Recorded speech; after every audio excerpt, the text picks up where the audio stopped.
Iran? You can't be serious, darling. The warnings from friends and family were relentless, painting Iran as a place of danger and mystery, especially for a solo woman. Their fears, shaped by headlines and political broadcasts, felt like heavy chains trying to hold me back. But I've always believed you can't judge a place by secondhand stories. I wanted to see the real Iran, beyond the news, beyond the fear. My curiosity was stronger than my anxiety, so with a suitcase packed and a heart full of nervous excitement, I booked my flight and arranged my visa. I promised to be careful, but I also promised myself to be open. The adventure had already begun. The plane touched down in Tehran before dawn. I expected unease, but was met with calm and quiet efficiency. A kind taxi driver greeted me with a gentle smile and a warm, "Welcome to Iran." People glanced with friendly curiosity, not suspicion. A young woman even walked me to my hotel, her warmth dissolving my apprehension.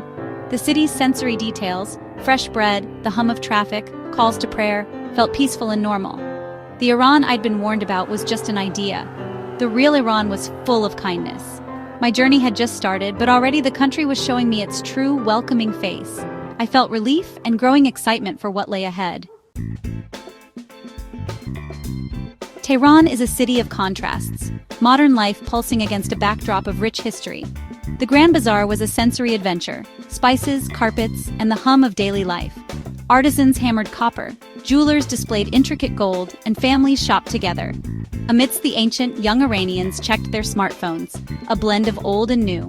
At Golestan Palace, the mirror hall dazzled with light, and tranquil gardens offered a peaceful escape. Tehran defied every stereotype. It was a cultural hub, a historical treasure, and a city of warm, proud people.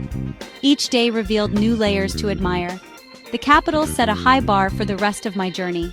I couldn't wait to see what Isfahan and Shiraz had in store. There's a Persian saying, "Isfahan is half the world." This phrase isn't just a boast, it's a promise of wonder whispered through centuries.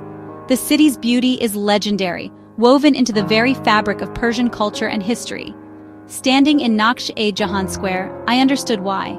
The vastness of the square, framed by intricate blue tiles and soaring domes, felt like stepping into a living painting. Every direction offered a new masterpiece to admire. Surrounded by breathtaking mosques and palaces, the square buzzed with life, families picnicking, children playing, carriages circling. Laughter echoed across the grass, and the air was filled with the scent of fresh bread from nearby bakeries. In the evenings, golden lights made the scene magical. The square transformed, lanterns flickering, and the domes glowing softly under the night sky. It felt as if time slowed down, inviting you to linger and soak in the atmosphere. The Caesarea Bazaar was a maze of artistry, fabric stamping, metal engraving, and the hum of commerce echoing through ancient corridors. Every stall told a story, every corner revealed a new craft. The scent of tea and wood drifted through the air, mingling with the aroma of spices and sweets. It was impossible not to pause and savor the moment, watching tea brewed with care and tradition. Artisans shared their craft with quiet pride, their skills passed down for generations. Their hands moved with practiced grace, each gesture a tribute to centuries of creativity and dedication. Isfahan's hospitality matched its grandeur. Smiles greeted me at every turn, and strangers became friends over shared stories and cups of tea. While admiring the Kaju Bridge, an elderly couple invited me for tea, gifting me saffron with a smile. Their warmth was genuine, their generosity a reflection of the city's spirit. These moments of kindness were constant. Every encounter, whether brief or lasting, left me feeling welcomed and valued. In Isfahan, I was never just a tourist. I was a guest, welcomed into their half of the world. The city opened its heart, inviting me to become part of its story. The city was a celebration of beauty, creativity, and community, a living testament to the idea that Isfahan truly is half the world, and perhaps even more. Arriving in Shiraz felt like stepping into a poem. Each street and garden seemed to hum with verses written long ago, and the city's gentle morning light promised stories waiting to unfold. This is the city of Hafez and Saadi, two of Iran's most beloved poets, where poetry lingers in the air and shapes the rhythm of daily life. Their words are not just remembered, they are lived, recited, and cherished by everyone. At the tomb of Hafez, people of all ages gathered, reciting verses aloud, seeking inspiration and comfort. The atmosphere was reverent yet alive, as if the poet's spirit still lingered among the rose gardens and marble stones. The Aram Garden was a paradise of flowers, water channels, and a palace adorned with literary scenes. Every corner seemed to invite quiet contemplation, with the scent of orange blossoms drifting on the breeze. It was the perfect place to reflect and escape the heat, where families picnicked under ancient cypress trees and friends shared laughter beside tranquil pools. No visit to Shiraz is complete without Persepolis, an ancient city that once stood at the heart of a mighty empire, just a short drive from Shiraz's bustling streets.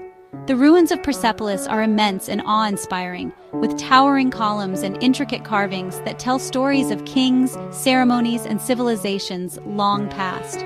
Walking among the columns and carvings, I felt the weight of history pressing gently on my shoulders, a reminder of the enduring legacy of this land. In the bustling Vakil Bazaar, a spice seller invited me for tea, sharing stories with no agenda but kindness. The market was alive with color, fragrance, and the sound of friendly bargaining. Shiraz's people were as warm and poetic as their city, quick to smile, eager to share, and always ready with a verse or a story. My time there was filled with small, meaningful connections, moments of genuine hospitality and heartfelt conversation that made me feel at home. As the sun set over Shiraz, painting the city in golden light, I realized this soulful city was a perfect, unforgettable end to my journey through Iran's great cities. The question I heard most, but is it safe? The concern was real, especially for a solo woman in Iran. I had my own anxieties about rules and attention, but from the moment I arrived, I felt secure, never threatened or harassed. Strangers offered help, directions, and translation daily. Persian hospitality was more than politeness, it was genuine care. I respected local customs, wearing a headscarf and loose clothing, which quickly became routine. This respect was always returned with warmth and acceptance. Is Iran dangerous for travelers? My answer? Absolutely not. The real danger is letting fear and misinformation keep us from discovering the truth. The only threat I faced was to my own preconceptions, happily shattered by kindness. My journey through Iran was a profound education, one that challenged everything I thought I knew. Before I arrived, I carried a suitcase packed with assumptions, images shaped by headlines and distant stories. But as I wandered through ancient streets and bustling squares, those preconceptions began to unravel.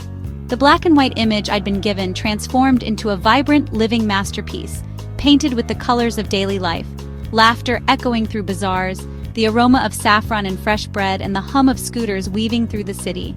I found not suspicion, but a nation of poets, artists, and families eager to connect. Their warmth was immediate, their curiosity genuine, and their hospitality boundless. Ordinary conversations about family, food, and football closed the gap between us. Over cups of steaming tea and shared plates of rice, I learned about their dreams, their challenges, and their hopes for the future. The moments that defined my trip were small: a smile in the bazaar, schoolgirls practicing English, a vendor offering a taste of something sweet, or a stranger helping me find my way. A taxi driver refusing a tip, insisting that kindness was payment enough, reminded me that generosity is a universal language. Iran's beauty was in its people's spirit and generosity, in the way strangers became friends and every encounter felt like an invitation to belong. If you're curious about Iran, go, open-minded and respectful. Let the country surprise you, and let its people show you their world. Don't let fear be your guide. Travel is the enemy of prejudice. Every step you take in a new place is a step away from misunderstanding. The real Iran is full of real faces, stories, and friendships, each one a reminder that the world is far more welcoming than we're often led to believe. I'm grateful I didn't listen to the warnings. It was one of the most rewarding journeys of my life, and it changed the way I see the world forever. Like, comment, and subscribe.